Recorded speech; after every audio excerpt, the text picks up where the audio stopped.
Welcome to Parents Make a Difference. I'm your host, Josie PV. When today's guest shared her story with me, it truly warmed my heart. Before she shares her life journey so far with us, as a mother in a blended family and with a stepson who had to work through a drug addiction, it's important to know that she is who she is because of what she went through. She lost her mom at 19 years old, and then her dad remarried. And so she had a stepmom. And then fast forwarded to her future, she ended up being a stepmom. And so I'd like to introduce to you our guest today, Sara. Sara, welcome to Parents Make a Difference. Hi, Josie. Thank you. Now, if you can share a little bit about your family, who is part of your family at this moment? Okay. At the moment, it's myself and my husband, Dominic, and he has four children, Nicole, Frankie, Michael, and Serena, two from his first marriage and two from his second marriage. First marriage ended in divorce, sadly. He had two children very young, and the marriage unfortunately didn't work out. And his second marriage, with his spouse, who is now deceased, God rest her soul, had two children, Serena and Michael, who I've raised alongside my son, Andrew. That's a So big it family. was the five of us. Yeah, that's a His big two older family. children were on their own because they were older. Mhm, So I never really had like a relationship with them when I first met him. mhm. But I had Serena and Michael. Their mom passed away and he was 10 and she was 12. So when I met Dominic, they were 12 and 14, and Andrew was 6. So we got married in 2004, 2 years after she passed. And our story began, our journey, let's say. Mhm. And it was really good. We blended well in the beginning and had a good relationship. They were good with me in the beginning, and Michael went through some obstacles. He was not doing well in school. He actually got expelled in grade 10 for Mhm. using marijuana. He was actually caught with it in the classroom, and I think that's what caused him to get expelled from school. So it was an ongoing battle from the age of 15. So we started thinking about what we can do to help him to get through the drugs, and he wasn't able to go back to school. So we heard on the radio program a place called Freedom Village in Lakemont, New York. Mhm. So we talked about it as a family, and Michael was really hesitant about going, and we said, okay, let's take a drive out there together as a family, scope it out, get a feel of it, and you decide if you want to go or if you feel you need to go. So we did. We took a drive, all five of us out there, and it was a good meeting that we had. And his leader was actually a gentleman named Andrew Elaine, and he really connected with him when we first met. We found that he was really helpful. He struggled a lot with drugs himself, and we thought, okay, this is a good thing. They had a connection right from the get-go. How was your relationship with him? In the beginning, it was really hard. Like I said, it was just a couple of years, and he was already spiraling out of control. I think it was a lot due to the passing of his mom, Sure. but Lot to deal with. That's a he lot to kind deal of he was a little disrespectful in the very beginning as well. But we thought, okay, let's see if he can get into Freedom Challenge and try to make a difference and get away from using the drugs. Did you take it So personal? he tried that. In the beginning, I did because I wasn't used to that. My son was really small at the time and he would swear, and I was just a little uncomfortable with the situation because Andrew was young and it wasn't, appropriate for him to hear all that. But I didn't take it personal. I just thought it was not appropriate for the household to hear that kind of language and being disrespectful, not only to me, but also to his father and his older sister that lived with us. Serena. So Hmm. that didn't help. But I didn't take it personal, no. And so So he then, he was okay to go to this place to help him yeah, with his he addiction. said he would try it. He would give it a chance. And he did well, actually. He was there for, I'm gonna say, about 6 months at the time. And then he came home for a home visit for a long weekend. And that's when, again, we gave him a little leeway and said, okay, you can go out with your friends for a little bit. And sure enough, he went out with his friends and again turned to the marijuana. So his father was not happy about it. And he said, you still need to go back because you're part of the program. It's a 1 year program. And he said he didn't really want to go, but he said, let me give it a shot. And he went back. So he did complete the 1 year program, which was fantastic. He sang in the choir. We went to visit him frequently, like every month. We'd go for a long weekend to see him. We'd take him shopping, go for lunches as a family, let him know that we're there for him, that we love him and we're proud of him. That's great that you guys would come together and just support him, even if you weren't happy with the situation, but you were still there. Yes. And during the discussions, when you were there, did you walk away feeling like you had a good time together, or did you walk away feeling like you had disagreements? You were trying to help him refocus on trying to stop the addiction. How did you No, use that we time? we we used it wisely. Like we had good visits with him. It wasn't negative, it was always positive. Good. And he said that he wasn't, thinking of drugs anymore and that he felt clean and healthy. He was working out. He joined the football team there. He was really active. So he played a big role there and he was, we were really happy that he was getting involved in the activities and doing well. Hmm. And he was there for how long? For 1 year. He came home when he was 17 and he was staying away from the peer pressure of his friends and he was doing well for a little while. And then again, he had another setback when he was 18. So he came home, he was 17. And so I'm going to say by the time he was 18, he started to use drugs again. And he said, I'm okay. I'm not gonna use drugs anymore. I'll be fine. So it was a lot of that like roller coaster. Sorry, was it just marijuana that he was taking? That was when he was 17. He was still using the marijuana, but by the time he turned 18 is when he started using the harder drugs, and we found out it was fentanyl, and we struggled a lot. He was working at the time, and there were days that he wouldn't go to work, and he would deny it that he wasn't on the drugs, but there were many times where we found certain things in the home that led us not to believe that he was not using the hard drugs. Do you find that just being dependent on that pushed him in a direction where then he tried to get something stronger? Like, I'm not sure what my point of view is on the marijuana I think it situation. was friends that introduced him to the new drugs. Hmm. He didn't really know anything about it at the time, but I think friends got him addicted to it. And that's how it started. It wasn't something that he needed, it was more an introduction from some bad friends. What kind of things were you going through when it was getting out of control? He would start taking money from us, stealing, just getting really out of control. Like he was actually driving under the influence once and was arrested, Hmm. which is really, really bad. Like we were really distraught by that. That could have harmed himself or someone else. Yeah, that's So scary. again, that was a very, very scary situation. And we decided you need help again, and we found another program, Teen Challenge, and he said that he would try it out because he didn't want to be like this anymore. And we told him he couldn't stay at the house any longer, so he was at shelters for a little while, in and out of Wow, shelters. that must have been We hard. never gave up on him. It was really hard. We'd go visit him all the time. We would bring him clothes, give him money for food. It would break our hearts to see him like that, but we couldn't let him back home because he kept promising that he would come clean, and he just kept turning back to the drugs.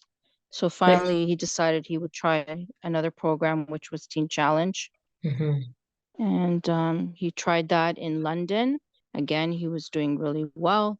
We'd go visit him on the weekends, out to London and stay with him for the weekend.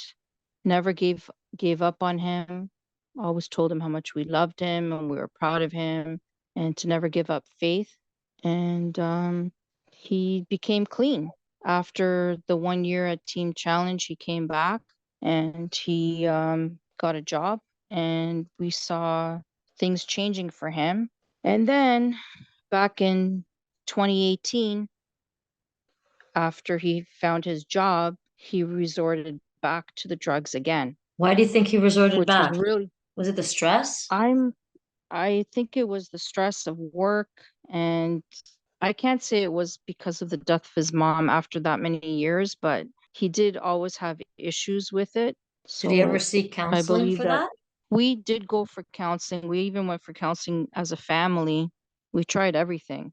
I remember you sharing too that you tried to create a relationship with him and you and him went to a retreat. Yes, back in 2005 when he was 14, before he got expelled, we went to on a missionary trip with St. Peter's Church. Yeah, that's wonderful that you would do that, having your own child, now being in this blended family and trying to create a relationship with your new family and to invest time, just you and him, to trying to create a relationship. I mean, you've got such a big heart. I did want to try going on the trip with him.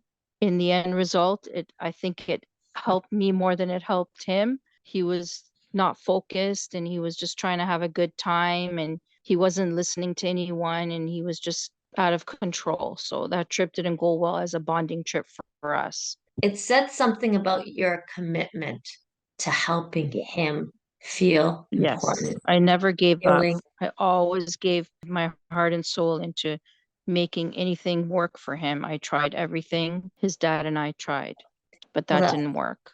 so it didn't work. Now he's already gone to three places. He gets a job and now he goes back and starts getting into the addiction again. I And then what guess because happened? now he had some money of his own, he Mhm. started back into it again. But this time it was a little different.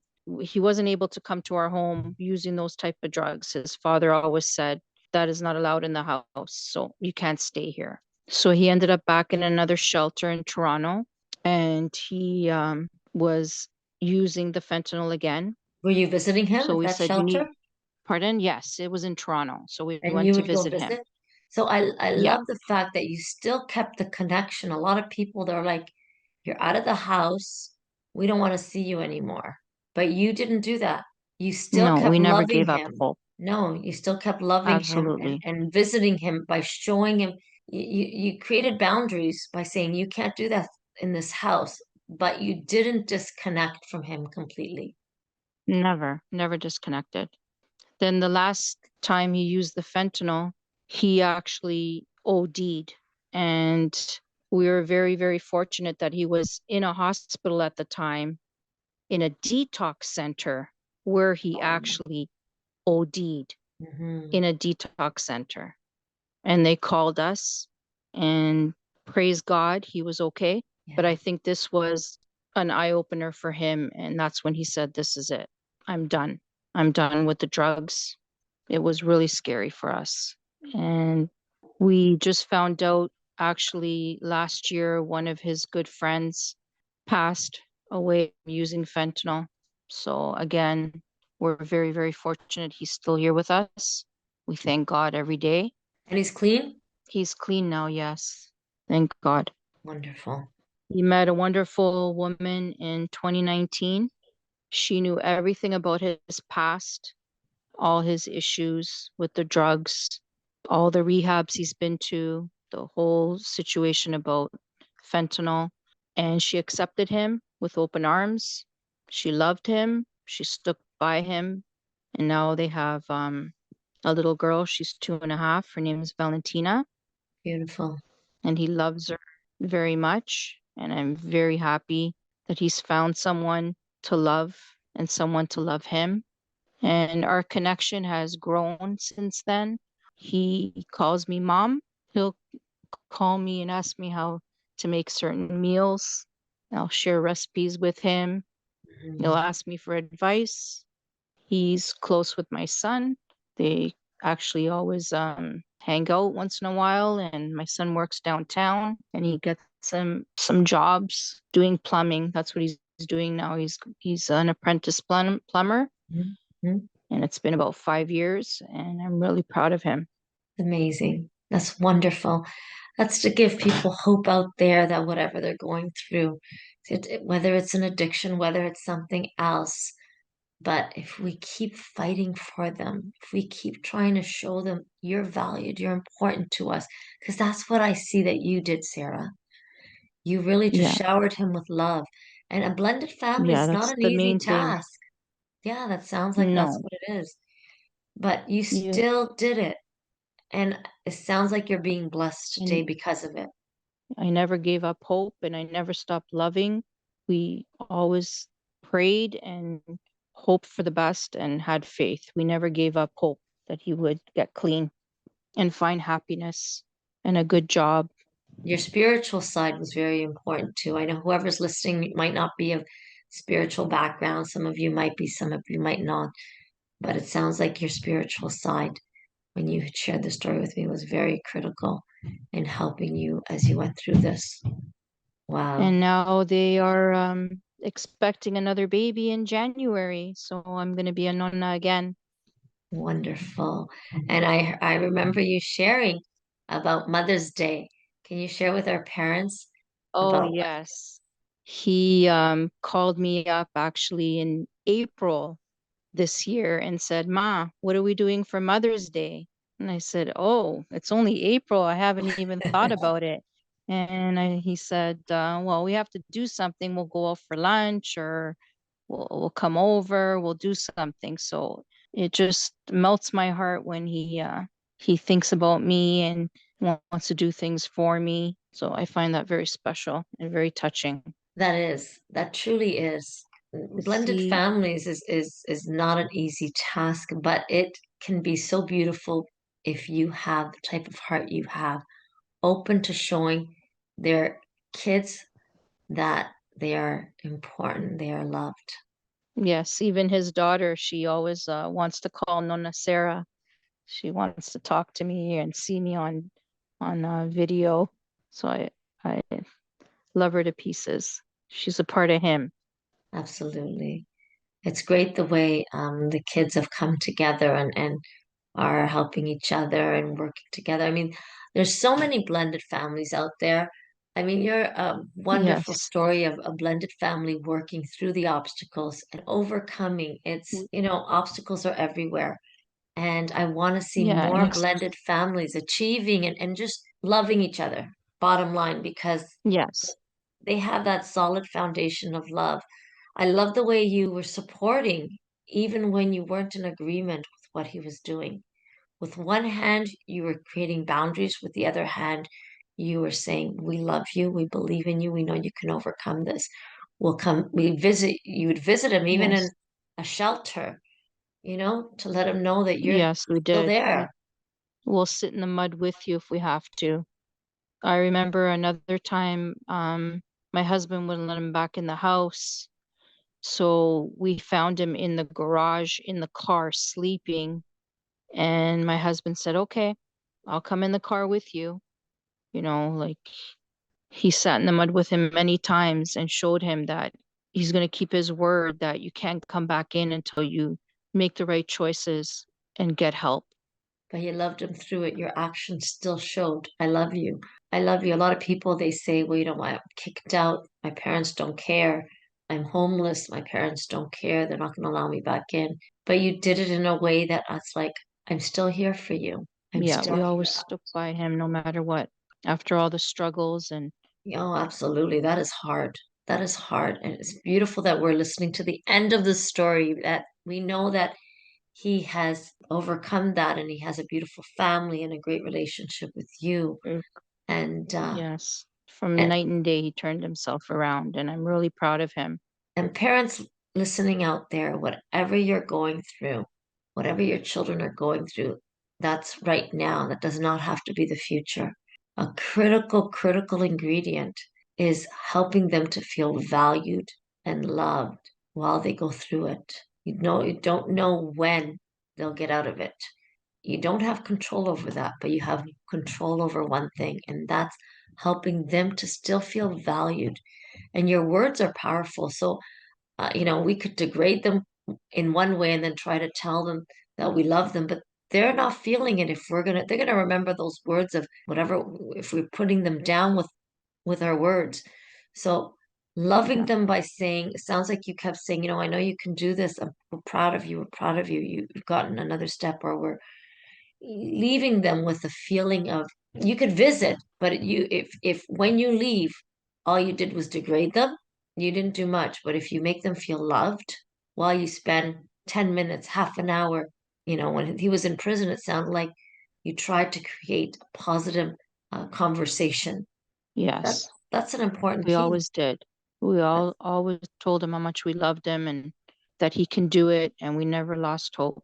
We always kept pushing him to succeed. We never put him down. Even when he was in the programs, we always encouraged him and gave him recognition where it was given. He was doing really well in some of the programs. Amazing. I'm so happy that things worked out.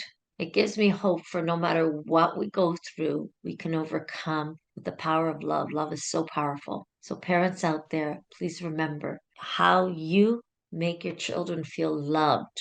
What you do to do that can make such a big difference on just helping them to feel valued and loved, can help them overcome, move through their obstacles by supporting them, even when you don't know what to do, never giving up. Search your spiritual side to give you strength also, because that's a lot of people Power of prayer. made it through. You made it through together. Some people, they don't even stay together because it's so difficult. Even without a blended family, there's some families that don't make it through, but we did it. You did it. You did it. You were a key ingredient. The way you chose to open your heart to him and just keep showing that you cared. Investing time with him right at the beginning says a lot about you, how loving you Thank are. you. So I hope that I did you it with can my learn. heart.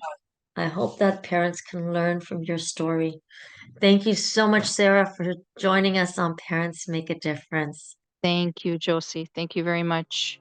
Parents, remember, you make a difference.